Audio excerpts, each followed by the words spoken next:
Antes de tener el honor de presentar a nuestro excelso conferencista el día de hoy, quiero hacer alguna reflexión sobre lo que es la legalidad en la práctica médica.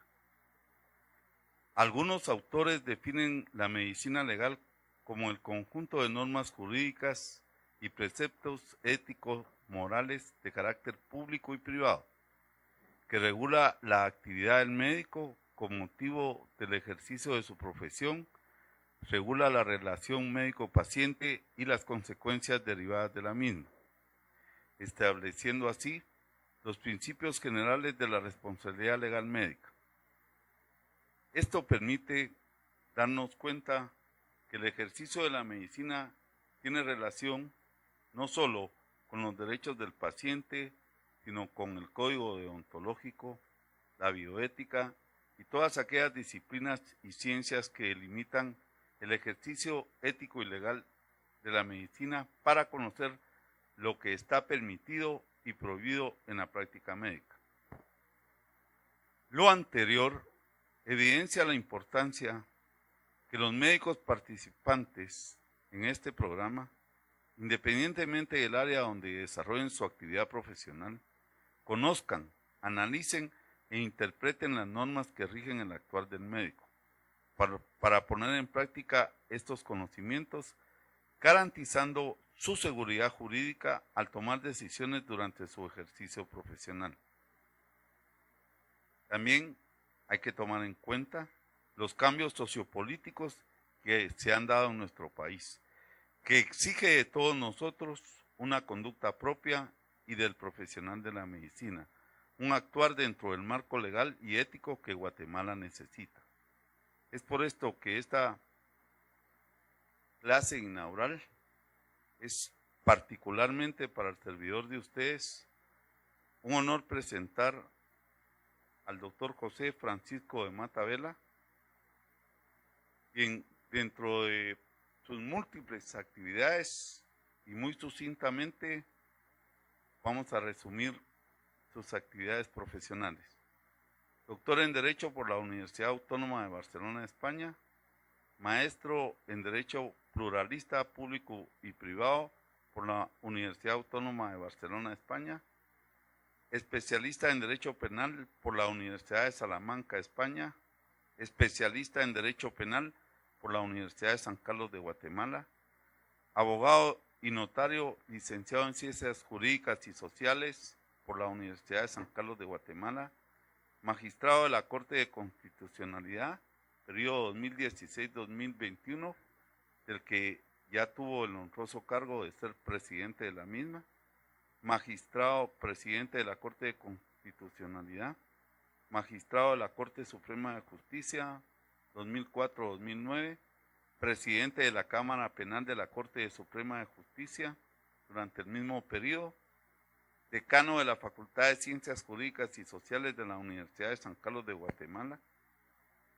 profesor titular 12 de la Facultad de Ciencias Jurídicas y Sociales de la Universidad de San Carlos de Guatemala, con 37 años de docencia, profesor invitado de grado y posgrado de las universidades Rafael Andívar, Mariano Gálvez, Francisco Marroquín, San Pablo, Rural Panamericana de Guatemala, Universidad Internacional Andina Simón Bolívar en Bolivia, Ecuador, Colombia, Perú y Venezuela. Presidente del Consejo del Instituto de la Defensa Pública Penal de Guatemala, periodo 2005-2009, miembro del Consejo del Instituto de la Defensa Pública Penal, representando a los decanos de las facultades de Derecho del país de 1998 a 2000, representando al Procurador de los Derechos Humanos del 2002 al 2004. Y también secretario ejecutivo de la instancia coordinadora para la modernización del sector justicia de la República de Guatemala. Además de eso, el doctor de Mata Vela ha sido uno de nuestros docentes en la universidad que ha logrado crear libros de texto para los alumnos de las facultades de Ciencias Jurídicas y Sociales, que no solo se usan en nuestra universidad, sino también en otras unidades académicas de las distintas universidades privadas del país. Quiero comentarles de que a partir de los hechos que se han suscitado en este país, Para mí realmente es un gran honor que el doctor esté hoy acá con nosotros, por el hecho de que a través de los magistrados que han hecho valer la constitución política de esta república, seguimos en un estado democrático. Así que muchísimas gracias, doctor de Matavela, bienvenido en nombre del Colegio de Médicos y Cirujanos. Bien, muchísimas gracias. Al darles las buenas noches, quisiera en principio patentizarles mi profundo y sincero agradecimiento por la oportunidad que me dan nuevamente en el directo gremio de médicos y cirujanos de Guatemala de poder compartir con ustedes algunas reflexiones que creo son siempre de superlativa importancia, no solo para la formación académica y científica de ustedes como médicos y cirujanos, sino ante todo para el mejor desenvolvimiento de una no solo sacrificada, sino noble profesión como la que ustedes ejercen. Reitero mi agradecimiento al doctor Giovanni Franco. La verdad es que no es la primera ni la última vez que yo espero estar compartiendo esta serie de reflexiones con el gremio, pero debo subrayar que siempre ha sido de verdad por el esfuerzo, por el compromiso, por la dedicación y por la convicción que el doctor Giovanni Franco ha tenido en todo el aspecto académico y científico en la formación de colegas de ustedes, de tal manera pues que una vez más mi reconocimiento, mi agradecimiento, y de verdad que lo hago con mucho gusto estar acá. El tema regularmente se ha dejado abierto, entiendo esta es una clase, una cátedra inaugural, y creo que quizás lo más importante era compartir con ustedes algunas reflexiones sobre un tema que pudiera abarcar de alguna manera muchas de las inquietudes que ustedes en un momento dado puedan tener en el momento del ejercicio de la profesión de la medicina y la cirugía. De tal manera que hemos denominado a esta exposición responsabilidad legal en las intervenciones médico-quirúrgicas. Y más que responsabilidad legal, que da a mi particular especialidad, le denominamos responsabilidad penal en las intervenciones médico-quirúrgicas, que finalmente pues son las que de alguna manera los pueden hacer pensar y repensar a ustedes en cierto tipo de conductas en el desarrollo de su práctica profesional.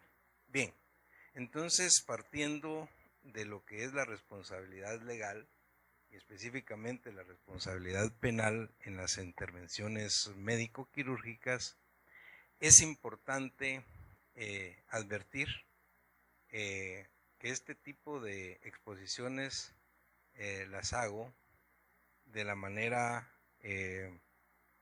más básica, más elemental, porque obviamente siendo ustedes pues médicos y cirujanos, desconocen alguna terminología que para nosotros los abogados y los abogados penalistas pues es común.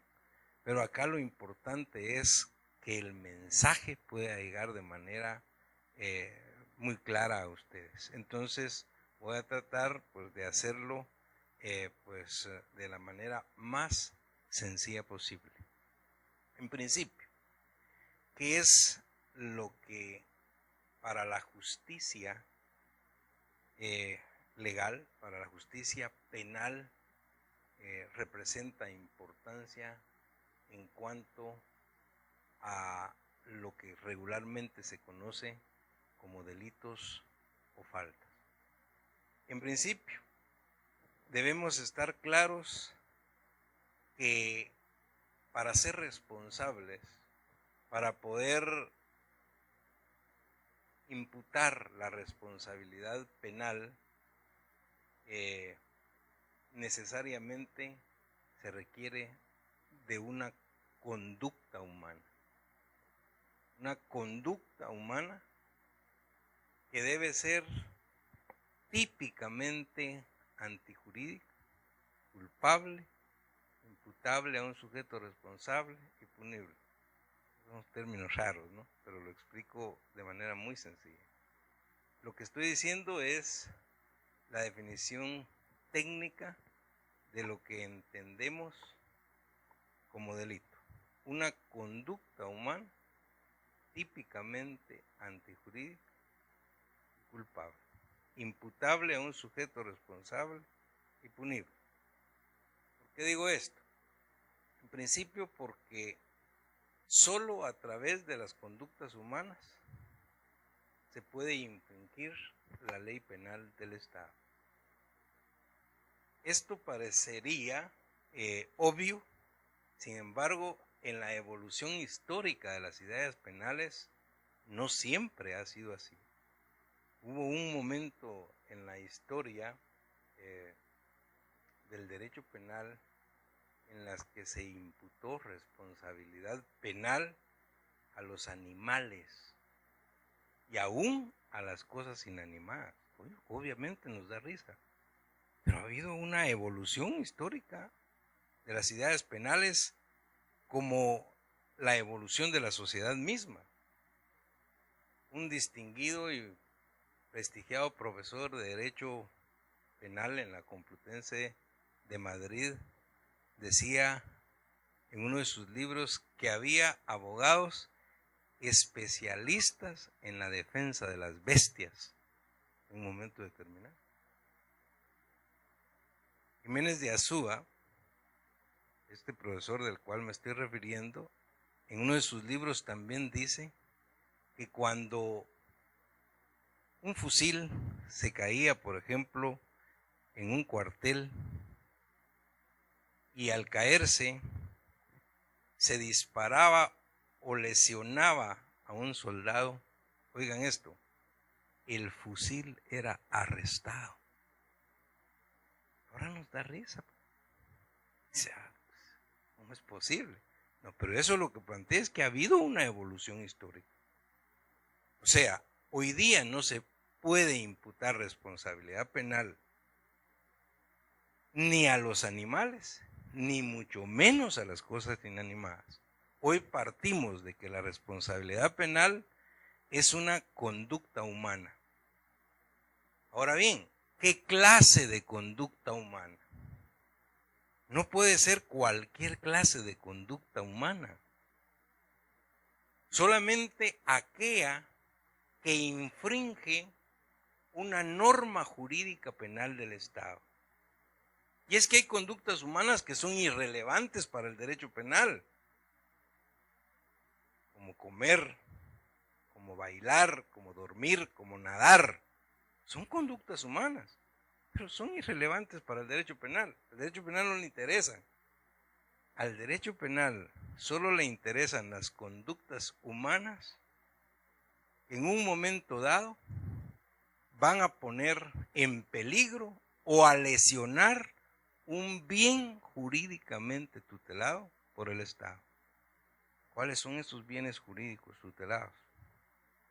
Para lo que más nos interesa o les interesa a ustedes como médicos y cirujanos, por supuesto, la vida, la integridad personal, el honor, la libertad, el patrimonio, la seguridad individual, la seguridad sexual, etcétera. Esos son bienes jurídicos tutelados, protegidos por parte del Estado, que son elevados a categorías de normas jurídico-penales.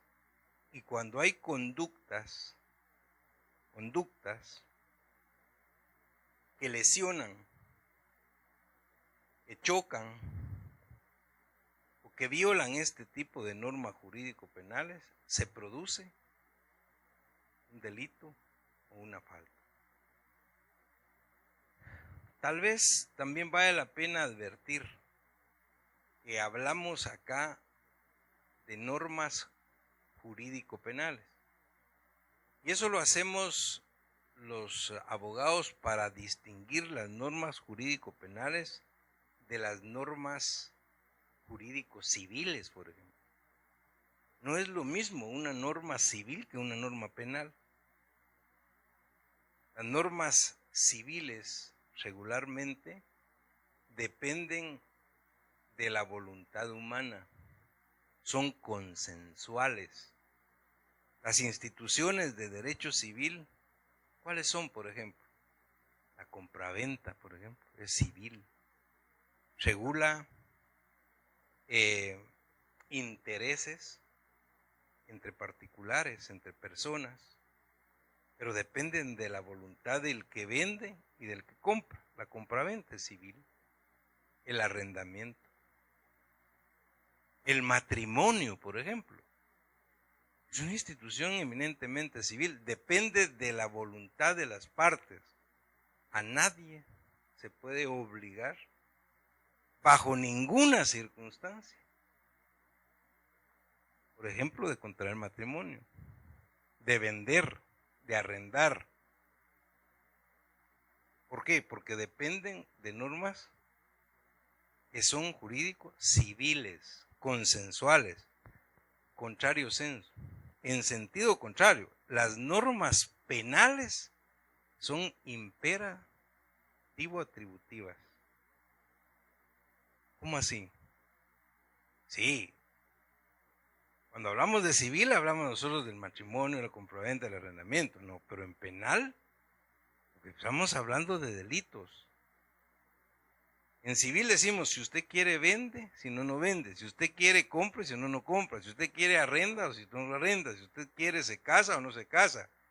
Pero en penal a usted no le preguntan si quiere usted mata o si no, no mata.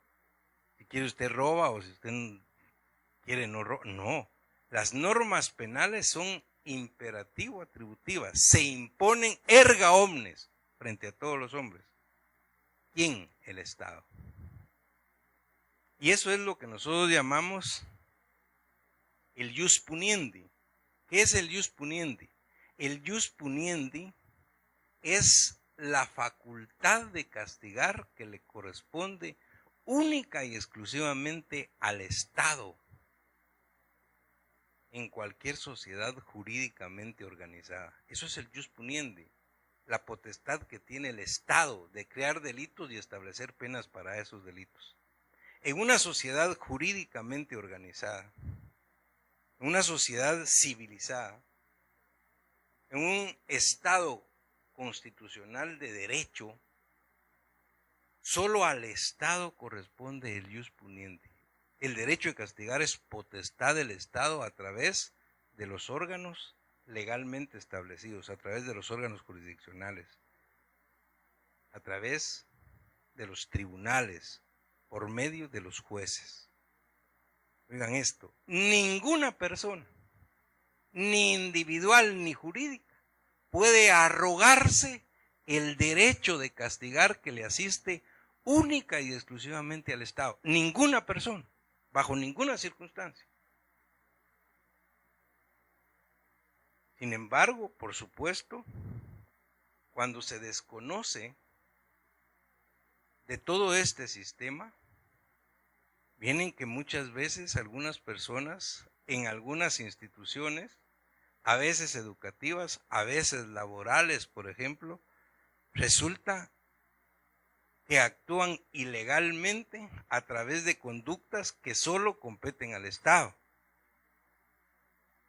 Alguien me decía en una oportunidad, mire, yo trabajo en un colegio de los más importantes de Guatemala, pero escuchándolo a usted ahora me doy cuenta, entonces, mire, de que lo que a nosotros nos hacen, ¿y qué les hacen? Pues a las 8 menos cuarto se cierra la puerta. Ya no entra ningún alumno, ningún maestro. Pero los que llegan tarde, a las 8 empiezan las clases y 5 minutos antes vuelven a abrir la puerta. Solo que los alumnos que llegan tarde pagan 50 quetzales de multa y 100 los maestros. Esa es parte de la disciplina del colegio. Eso no, pues es ilegal. Pues las multas. ¿Y a cuenta de qué van a cobrar multas? Esa es parte de la potestad punitiva del Estado. Mire, yo trabajo en una empresa y al trabajador que llega tarde le descuentan de su salario. ¿Cómo? Es que es multa. ¿Cómo multa? La multa es una pena. Es una pena principal y solo la puede imponer el Estado a través de un juez, de los órganos jurisdiccionales. Eso es el jus puniendi, el derecho de castigar. Mire, pero es que es para disciplinar. No, aparte son las normas disciplinarias, que las pueden tener en la casa, en la escuela, en cualquier institución. Pero no podemos confundir normas disciplinarias con normas que van más allá de la capacidad que cada quien tiene en cuanto al poder disciplinario. Es que es mi hijo, por ejemplo, en mi casa, y si pierde un curso o no ya, pues yo lo dejo, ¿qué? No puede salir a la calle, está arrestado ahí el fin de semana. Eso es prohibido, pues. No se puede.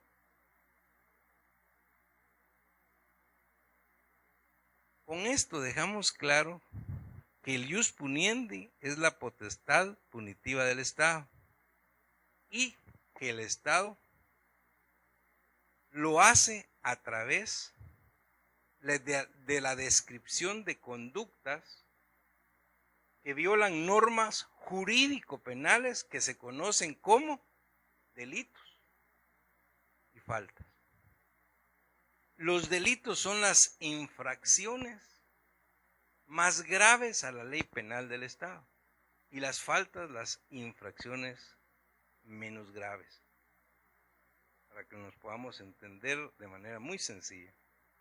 Técnicamente nosotros, los abogados, decimos que el delito es una conducta humana típicamente antijurídica, culpable, imputable a un sujeto responsable y punible, que se castiga con una pena principal, que puede ser la pena de prisión, la pena de multa, la pena extraordinaria de muerte, que ya no se está aplicando, aunque todavía no se ha abolido. No es cierto que la Corte Constitucional no, es inaplicable, pero eso es otra cosa. Y las faltas son infracciones leves. Y como infracciones leves se castigan no con pena de prisión, sino con pena de arresto. ¿Y cuál es la diferencia entre la prisión y el arresto? El arresto se puede cambiar por multa y va de 1 a 60 días. La prisión va de 1 a 50 años. Bien, teniendo claro lo que es el jus puniendi, el derecho de castigar del Estado a través de los delitos y las faltas, entonces podemos advertir ya cuáles pueden ser las conductas humanas que podrían ser delictivas en las intervenciones médico-quirúrgicas. En las intervenciones, y nos vamos específicamente pues a dedicar a esto que es el tema. En una intervención médico-quirúrgica, en el desarrollo técnico-científico de la profesión de ustedes, se puede en un momento determinado cometer un delito o una falta a través del obrar activo o del obrar pasivo. El obrar activo es hacer. El obrar pasivo es no hacer. Es decir, se puede cometer un delito haciendo. Son delitos de comisión cuando se realiza una conducta humana. Pero también se puede, en un momento dado, cometer un delito dejando de hacer algo a través de un obrar pasivo. Entonces son delitos de acción o de omisión, un obrar activo o un obrar pasivo. Sin embargo, más que eso, lo que importa para este tipo de reflexiones que vamos a hacer es que ese obrar pasivo, o bien ese obrar activo, ese hacer, o bien dejar de hacer, que es una conducta humana, puede ser dolosa o puede ser culposa. Y aquí viene ya para ir obviamente ubicándonos en las reflexiones que queremos hacer en esta clase inaugural.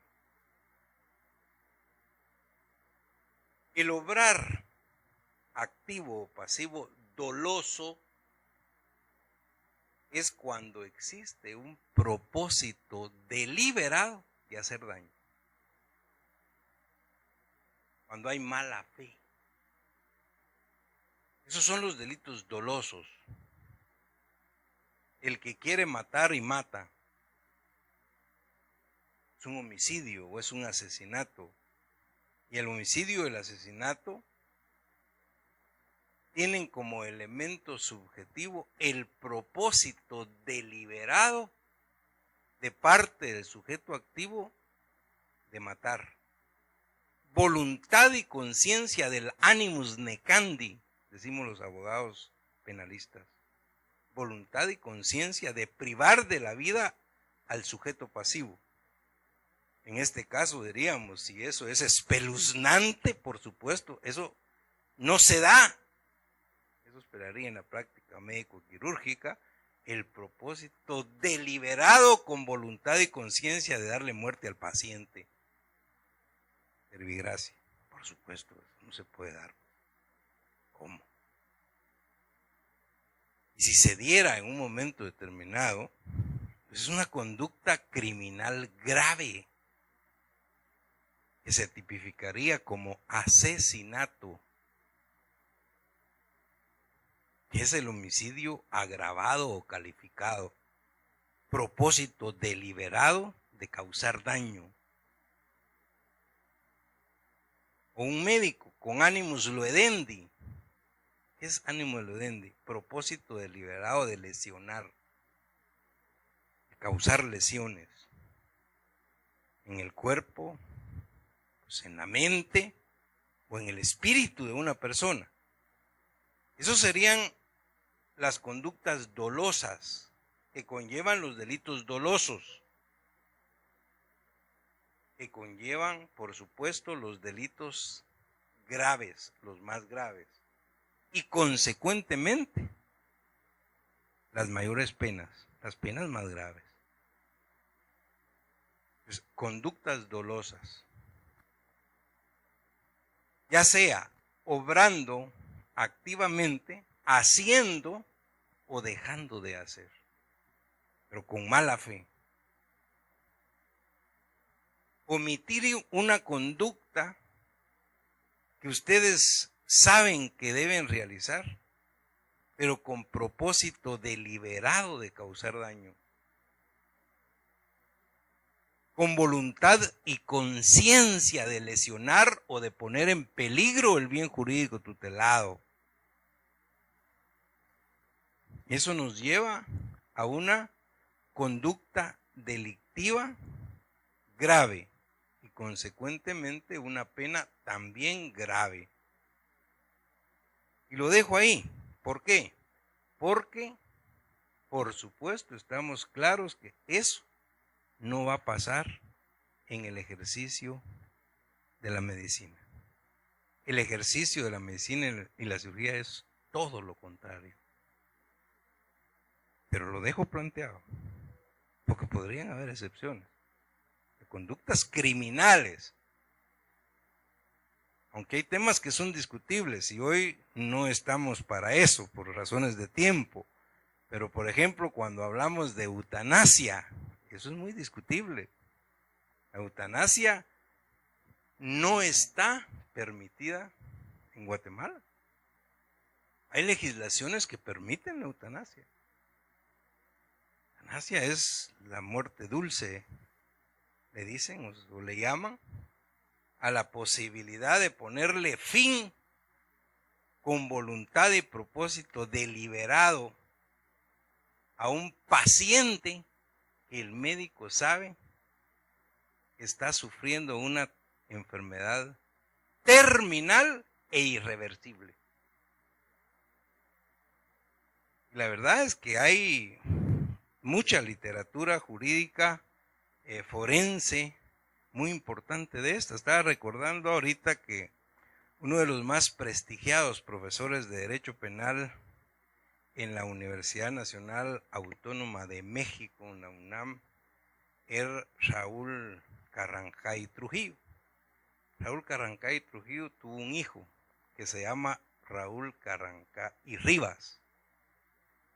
Él hizo la especialidad del papá, doctorado en Derecho Penal, y su práctica de la tesis doctoral la llevó a cabo en Europa, en Inglaterra, y la hizo sobre eutanasia.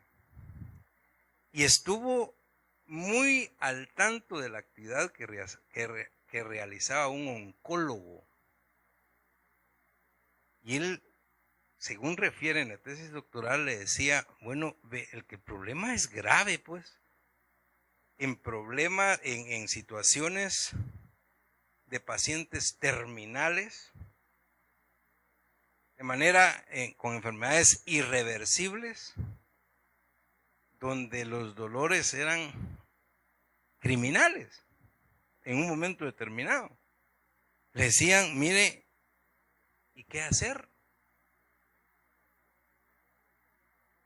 Le decía, por favor, doctor, ayúdeme. Yo no aguanto, esto es horrible, ¿no? Decía, ¿y cómo?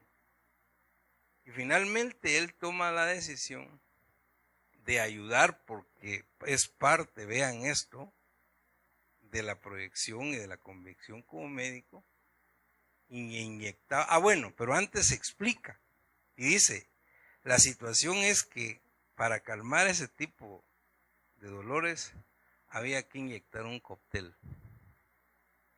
Y un cóctel que estaba, por decir algo, no recuerdo exactamente, pero decía, por ejemplo, 25 euros la ampolla. Se le inyectaba. El paciente se calmaba y decía, muchísimas gracias, ya, tranquilo, no tengo ningún dolor. El problema es que a las 8 horas ya lo volví a tener. Y había que otro cóctel, otros 25 euros. El problema es que después de 1 o 2 meses, ya esto solo tenía 4 horas, 2 horas, y después ¿qué hacían? Bueno, decían, y ustedes, les decía al colega eso es que estamos en Europa, y ustedes en los países tercermundistas, ¿qué harán? ¿Podrán comprar eso? Entonces es más fácil inyectarle de tal manera que ellos se duermen y se van a descansar. Y todavía me dicen, muchas gracias, doctor, muchas gracias. Ahora, eso es delictivo. Esa es la eutanasia. Pero miren, pues habría que legislarlo, habría que debatirlo y habría que... Pero estamos hablando, obviamente, de situación, de conductas que pueden darse en un momento dado en la práctica médico-quirúrgica, donde hay un propósito, una voluntad y conciencia de realizar una actividad de esta naturaleza. Y digo esto porque me llamó la atención, por ejemplo, la tesis doctoral que hace este profesor en la UNAM en Europa y relata este tipo de conductas en cierto tipo de prácticas médicas. ¿Cómo estamos en Guatemala? En Guatemala esto es prohibido. Acá no se acepta la eutanasia, ni activa ni pasiva. Eutanasia activa es la que se lleva a cabo, inyectando, como en este caso, un medicamento para llevar a descansar al paciente. La pasiva, ¿qué significa? No es poner nada, es desconectar de los diferentes aparatos, respiradores, qué sé yo, y dejarlo librado a sus propias suertes, a sus propias fuerzas. Ojo, eso es eutanasia pasiva y es delito en Guatemala.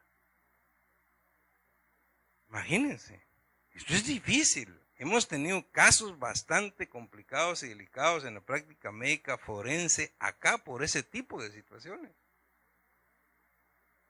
Lástima que no tenemos tiempo. Yo recuerdo cuando hace algunos años practicaba el ejercicio de mi especialidad, ¿verdad? Tuve un caso, no voy a hablar por razones éticas de nombres de hospitales, pero un hospital de muy alto nivel, y los muchachos, yo creo que todavía lo hacen, alguien me decía, de 18 o 20 años que ya contrados iban a correr carros por ahí, por donde está la Contraloría de Cuentas, de ahí para allá. Es decir, corrían carros ya borrachos. Pues en una de esas hubo un gran accidente.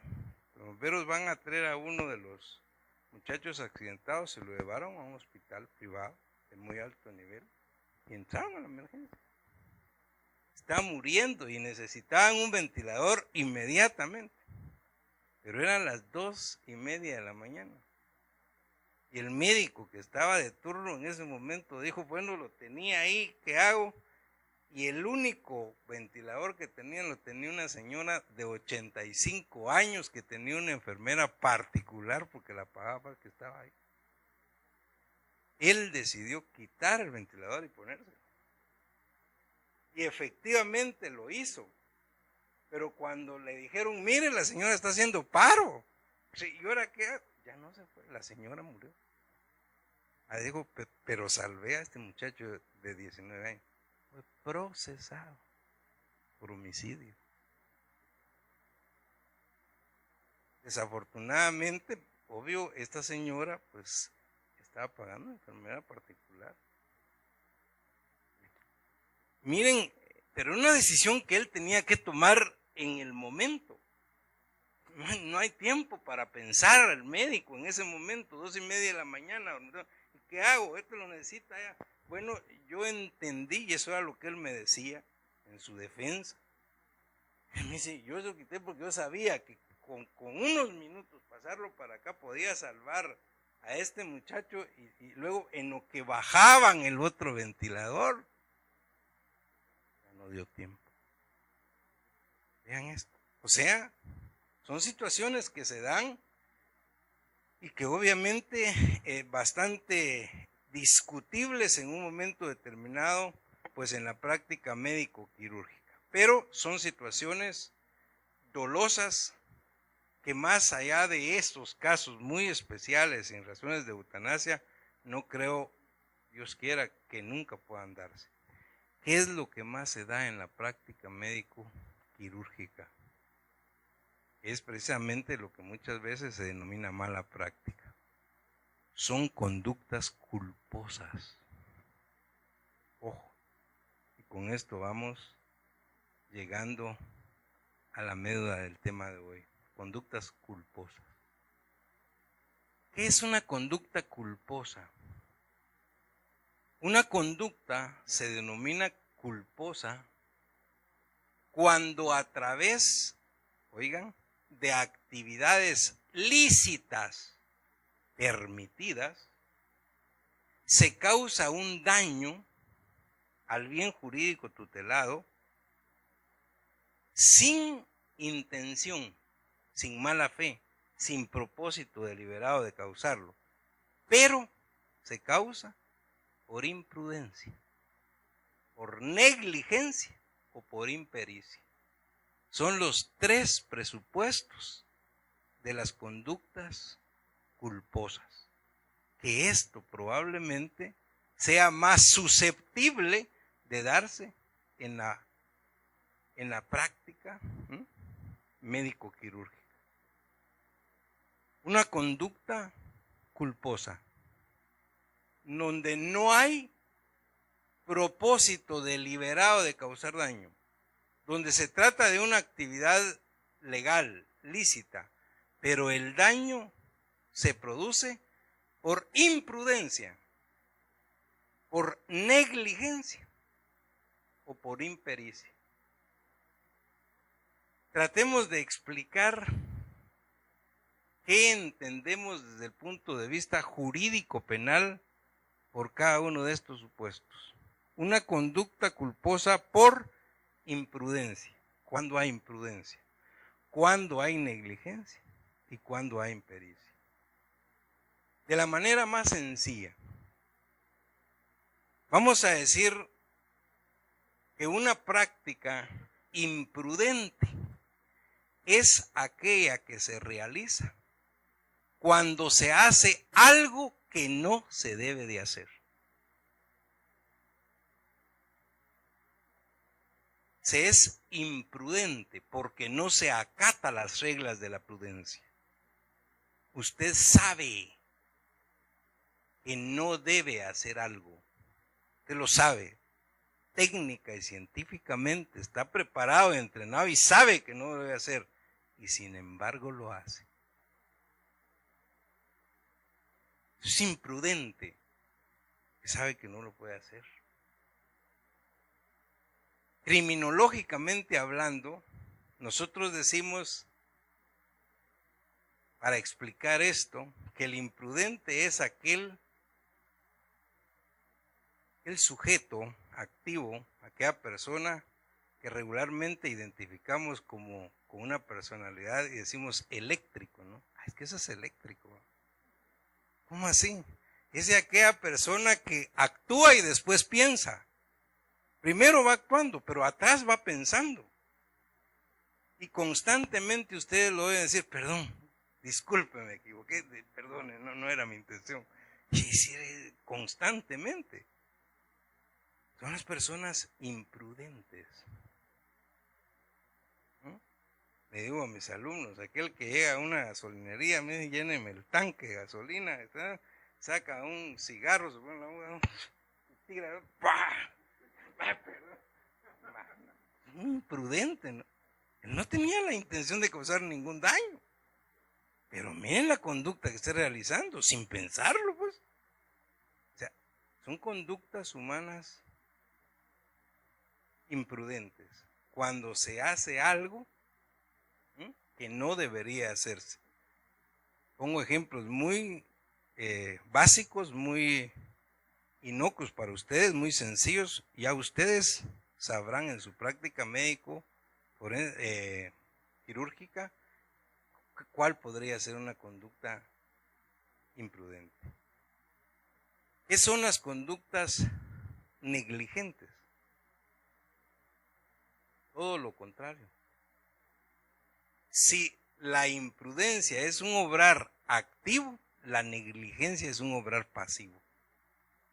Es negligente el que sabe que tiene que hacer algo y no lo hace. El imprudente es otro, ¿no? Sabe que no debe hacer algo y lo hace. El negligente sabe que tiene que hacer algo que no hace. Mientras que el otro es o tiene una personalidad eléctrica que actúa y después piensa, el negligente es lo contrario, es el haragán, el pasmado, ¿no? El haragán. Aquel que decía, todo se lo encomienda a Dios. A Dios le echa la culpa de todo. Sí, primero Dios no pasa nada. No, eso no se da. Todo se lo encomienda, pero Él no lo hace. Un ejemplo muy sencillo. En uno de los últimos fatales accidentes en la Cuesta de las Cañas antigua, no sé por qué le llaman Cuesta de las Cañas, que es la bajada de las Cañas, pues la cuesta. un bus que sale en una romería para Semana Santa, por tiempo de Semana Santa, y que causa 70 muertos, todos se murieron. Entrevistan a la esposa del piloto y la señora dice, mire, la verdad es que a mí mi esposo me dijo en la noche que los frenos de la camioneta estaban fallando, pero que primero Dios no pasaba nada, que él tenía 40 años de manejar y que nunca le había pasado nada, y que no podía, Dios guarde, darse el lujo de dejar ese negocio. O sea, entonces que primero Dios se iba, y se murió también él. Pero vean esto, ¿qué conducta es esa? Es una conducta negligente. Si él sabía que estaba fallando, ¿qué tenía que hacer? No salir. Ustedes sabrán qué es lo que saben que tienen que hacer y qué pasa si lo dejan de hacer. Es una conducta negligente. Es un obrar pasivo. Ahora, si ustedes ven la conducta imprudente y negligente, tiene un supuesto común. Es un obrar lícito. Manejar es lícito. Conducir, o la práctica, todo es legal. Y nunca tenían la intención de causar un daño. Pero este se produce por la negligencia o por la imprudencia. Y luego, un punto importante para la práctica médica forense, la impericia. Por supuesto que hay actividades que se requieren de todo un entrenamiento, de habilidad, de destreza para poderla realizar. Cuando alguien se aventura a realizar una actividad de esas que necesitan destreza, habilidad, pericia, sin tenerla, y a consecuencia de ello se produce un daño lesionando un bien jurídico tutelado, es una conducta humana culposa por impericia. Y eso obviamente en medicina, como en todas las profesiones, o en la mayoría de profesiones, habría que pues juzgarla de la mejor manera posible. Es decir, hay que tener pericia. Y esas son, digamos, los tres supuestos: imprudencia, negligencia o impericia, para poder en la práctica médico-quirúrgica producir un delito. Que en cualquier circunstancia es un delito mucho menos grave que los dolosos. Eso tiene que quedar claro. Estos son delitos culposos, donde no hay mala fe, donde no hay propósito deliberado, pero que se producen por cualquiera de estas circunstancias. Por supuesto que las penas son menos graves. Un homicidio doloso, que es un asesinato, estoy hablando de 50 años de cárcel, por ejemplo. Un homicidio culposo, por imprudencia, negligencia o impericia, estoy hablando de 5 años de cárcel. Con una serie de posibilidades, exacto, que no tendrían, digamos, conductas como las dolosas. Ahora bien, luego de haber hecho el planteamiento de lo que puede ser una conducta dolosa o culposa, que ustedes obviamente la pueden estar pues reflexionando o asimilando a su práctica profesional diaria, también esto tienen que estar claros, que esto no puede ni debe ser una limitante para ustedes. Ustedes no pueden estar pensando en eso. Es decir, esto no es así. Por supuesto que hay que tener el deber del cuidado, de la responsabilidad de que no voy a meter a hacer algo que yo no puedo hacer. Pero nadie va a estar tratándose de limitar o tener miedo en el ejercicio de su profesión por este tipo de conductas. De ninguna manera, porque también vienen los antídotos. Y los antídotos son lo que nosotros llamamos eximentes de responsabilidad penal. Las eximentes de responsabilidad penal son circunstancias que no solo atenúan, sino eximen la responsabilidad penal, la pena, en la comisión de cualquier tipo de conducta de esta naturaleza, cuando se producen por lo menos algunas circunstancias, como por ejemplo la legítima defensa.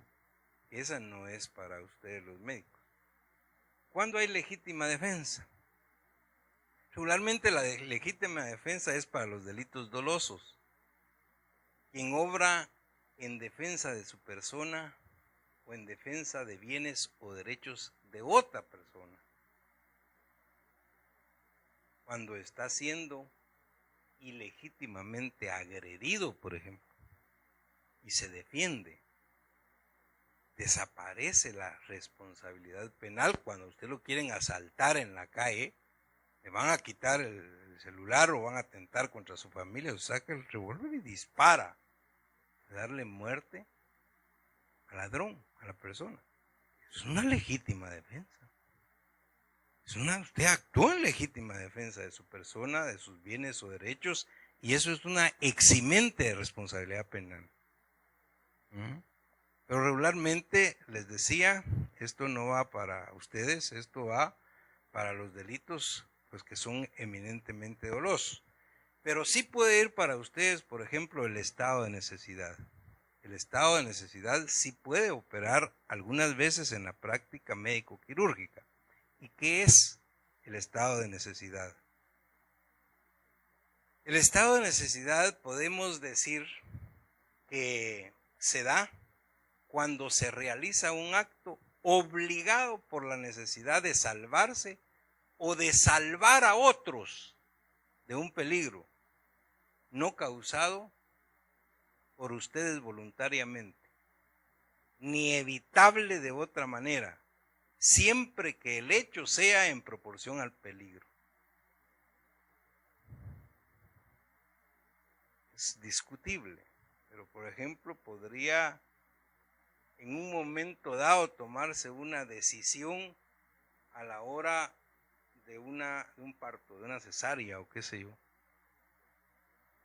Está en peligro la vida de la madre. Aquel tipo de cirugías que hacen los especialistas en ginecología obstetricia cuando en minutos hay que sacar al bebé, ¿no? Algo así. ¿Sí? Es decir, porque hay peligro para la vida de la madre. Ahí puede ocurrir cualquier cosa. Pero en todo caso están actuando a través de un estado de necesidad. Por una situación que no se ha causado voluntariamente de parte de ustedes. En un momento determinado se da y hay que actuar. Es un estado de necesidad. Pero la eximente que va y que es la más adecuada en la práctica médico quirúrgica es el legítimo ejercicio de un derecho. El legítimo ejercicio de un derecho que definitivamente opera en la práctica médico quirúrgica cuando se ejecuta un acto ese ordenado o permitido por la ley en ejercicio legítimo de la profesión que desempeña, en ejercicio legítimo de la profesión a la que se dedica, de la autoridad que ejerce o de la ayuda que pueda prestar a la justicia. El legítimo ejercicio de un derecho. Ese es el antídoto a todo lo que les he dicho para que estén tranquilos. Para que estén tranquilos. Es decir, están actuando en el legítimo ejercicio de un derecho. Por supuesto que esto conlleva siempre un actuar responsable. El que hace todo lo que puede y todo lo que debe no está obligado a hacer más. Ustedes tienen que tener claro esto. Tienen que tener claro que usted está haciendo en el desarrollo del ejercicio de su profesión todo lo que técnica y científicamente se puede y se debe hacer. De ahí para allá usted no está obligado a hacer más. De ahí para allá solo Dios. Pero eso es un eximente total de responsabilidad penal para ustedes en la práctica médico-quirúrgica. Es un eximente total. Y eso les decía que obviamente viene en atención a que en el ejercicio médico-quirúrgico no puede actuarse con temor, con miedo. Es una limitación, ¿no? Tiene que hacer el ejercicio. Ahora, realmente estoy viendo tiempo, ya me pasé de la hora que tenía para esta exposición, pero para ir finalizando, por supuesto que estas eximentes son de responsabilidad penal, pero la responsabilidad penal es eminentemente personal. Y la responsabilidad penal se mide en atención a los grados de participación en el delito, en la conducta delictiva. Se puede participar como autor, como cómplice, o bien con un grado de encubrimiento. En una situación, en un momento determinado, habría que deducir responsabilidades penales o civiles en atención a la conducta que cada uno realiza o realizó en el momento determinado. Si se trata de una cirugía, por ejemplo, lo que coloquialmente se ha dicho o de repente se ha hecho, pero le dejaron una pinza al paciente en el estómago. ¿Quién es el responsable? El cirujano. ¿Ah? El cirujano, que era el ayudante del cirujano, o la enfermera instrumentista, que tiene que decir, mire, tal, y el recuento es, ¿quién? No, tampoco. ¿Ah? Ahí es donde deviene la responsabilidad penal, en que tiene que imputarse a cada quien lo suyo, pues. Cada quien dentro de la sala de operaciones, dentro del tratamiento a un paciente, tiene un rol que está jugando. Tiene una responsabilidad. Entonces, no pueden ser todos. Cada quien tiene por ejemplo, ¿qué pasa si fallece a consecuencia de anestesia? ¿Tiene que ver el instrumentista o el cirujano? Tiene nada que ver. Entonces, vean, esas son responsabilidades. La responsabilidad penal, que es personal, esa no se hereda, pues. Ya solo eso faltaba, que heredaran a sus hijos. No se hereda, es personal, pero sí se hereda la responsabilidad civil. Y la responsabilidad civil es aquella que está íntimamente aparejada a la responsabilidad penal. La responsabilidad civil que nace de la comisión de un delito. Siempre que hay responsabilidad penal, consecuentemente hay responsabilidad civil. La responsabilidad civil es la que conlleva al pago de daños y perjuicios por el daño causado. Y ahora llegamos ahí a otra institución, a la responsabilidad penal de las personas jurídicas, sociales o colectivas. Estoy hablando ya de las instituciones, de los hospitales. O sea, la responsabilidad penal es personal, pero la responsabilidad civil es institucional. De una persona jurídica, social o colectiva. Son responsables penalmente quienes participen directamente en la ejecución de los actos propios del delito y sin cuya participación no hubiese sido posible la comisión del mismo.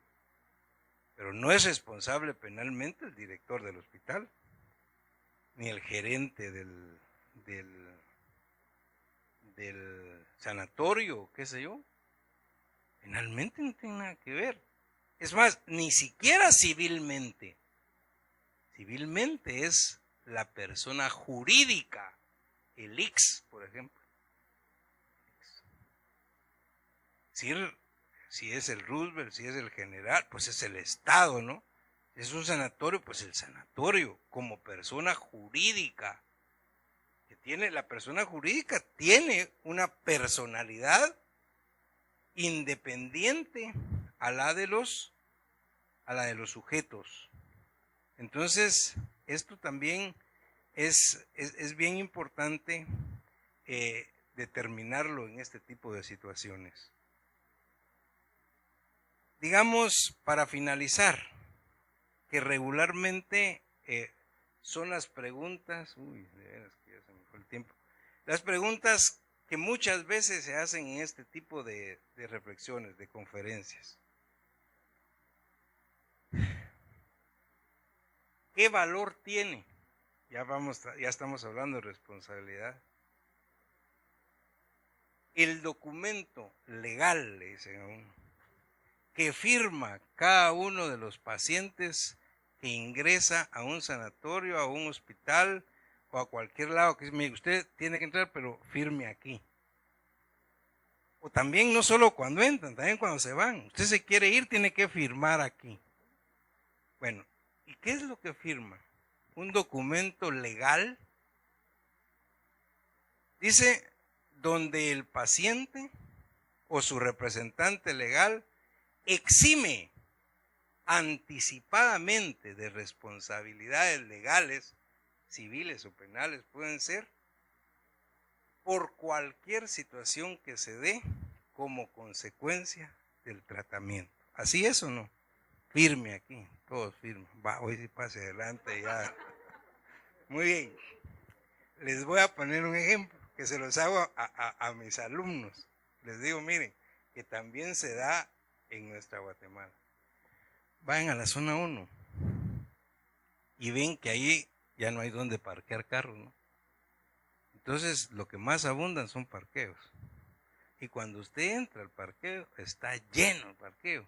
Y hay un gran rótulo que dice que no se hacen responsables de los objetos que usted deja dentro del vehículo. El gran rótulo, ¿verdad? Pero dice, tiene que dejar la llave. No, así dice. Pues sí, ¿quién va a mover el carro? Entonces, usted deja la llave, ¿m? Y ahí deja todas sus cosas en su carro y ahí mira el rótulo. ¿Qué pasa si cuando usted llega a su carro, pues está abierto, no tiene llave, no tiene el trigger, no tiene... Dice, mire usted, lee el rótulo. No, pero no solo el rótulo, el ticket que le dan. Ahí dice que no nos hacemos responsables y pero oigan, legalmente, para los abogados, los colegas civilistas dicen que el ticket es un contrato de adhesión. Es decir, si usted acepta el ticket, usted está aceptando lo que dice, ahí dice en el ticket. Pues claro que es cierto, no estoy mintiendo. Claro que es cierto, ahí está. Ahora, la pregunta que yo les hago es, ¿ustedes creen que es justo y que así debe operar, que usted deja las llaves, deja su carro y cuando usted lo encuentre, pues ya se llevaron lo que dejó adentro y eso no es responsabilidad de ellos? Es exactamente igual a lo que firman en los hospitales. ¿De qué los va a eximir?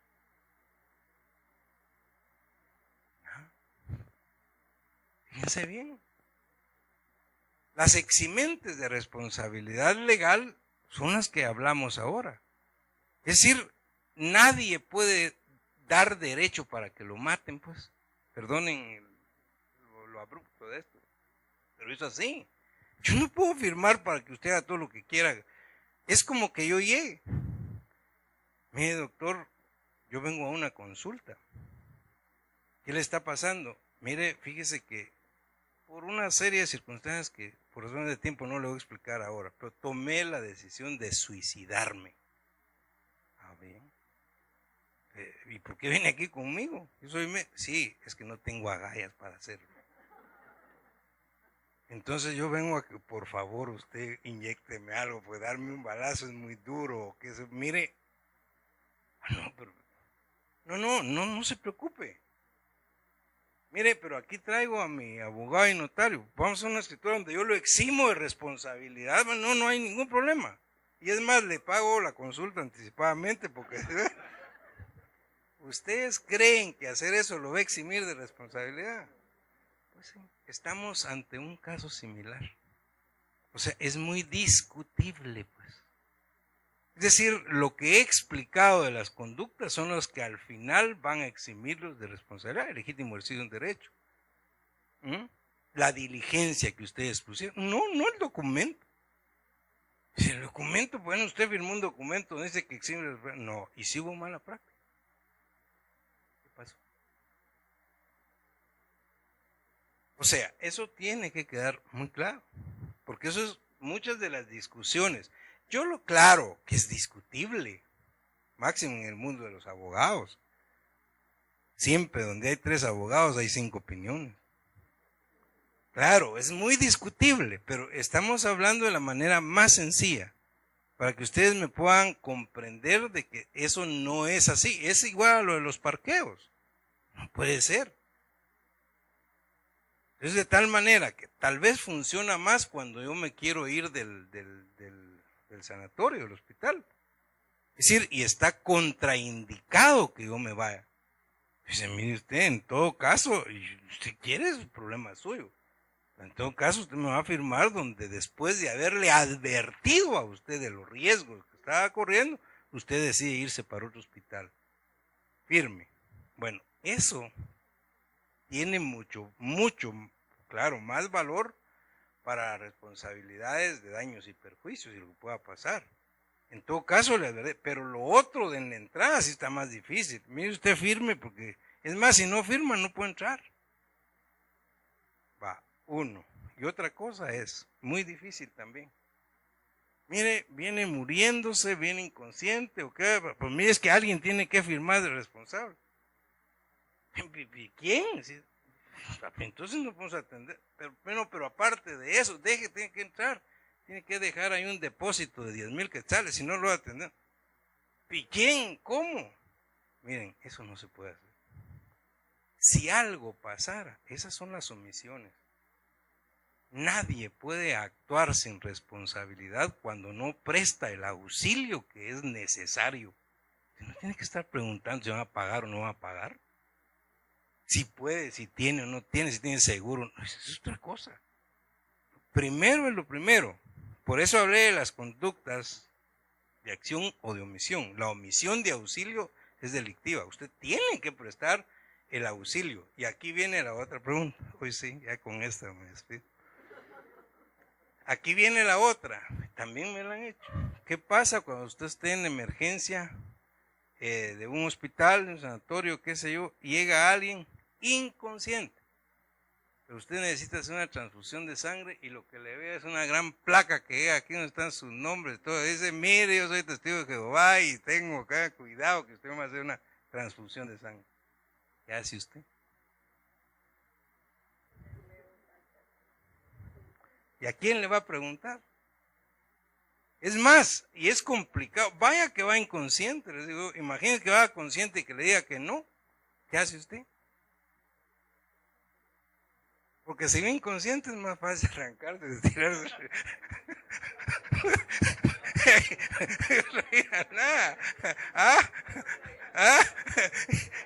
Aquí actué. Pues imagínense que son los casos que regularmente se les presentan. Es decir, ¿qué hacemos con? Claro, si está totalmente consciente y obviamente no quiere una transfusión, obviamente no se le puede obligar. Y ahí sí le digo, eso es otra cosa, eso es parte de sus derechos humanos fundamentales, eso es cosa suya. Pero ahí sí, obviamente yo me tengo que curar en salud. Es más complicado, como les decía, cuando hay una declaración que no es pues totalmente expresa de parte de él en los casos como los que les estaba mencionando. Es decir, regularmente son las cuestiones que se dan. Es como cuando hay que practicar una cirugía de emergencia, ¿no? Una cirugía de emergencia donde hay posibilidades de que no se pueda o de que pueda pasar algo. Pero que usted tiene que tomar la decisión que tomó el colega de ustedes, en este caso que yo les comentaba que vendía hace años. Es decir, la decisión hay que tomarla en ese momento. Preferiblemente es tomar la decisión y hacerlo, que dejarlo de hacer. Porque si usted lo hace, está obviamente protegido por el legítimo ejercicio de un derecho, actuando de buena fe. Pero si no lo hace, obviamente la responsabilidad es clara. Así es que pues con estas reflexiones y las limitaciones de tiempo, espero que haya quedado pues de alguna manera por lo menos el mensaje claro, que eso era lo que pretendíamos en esta clase inaugural.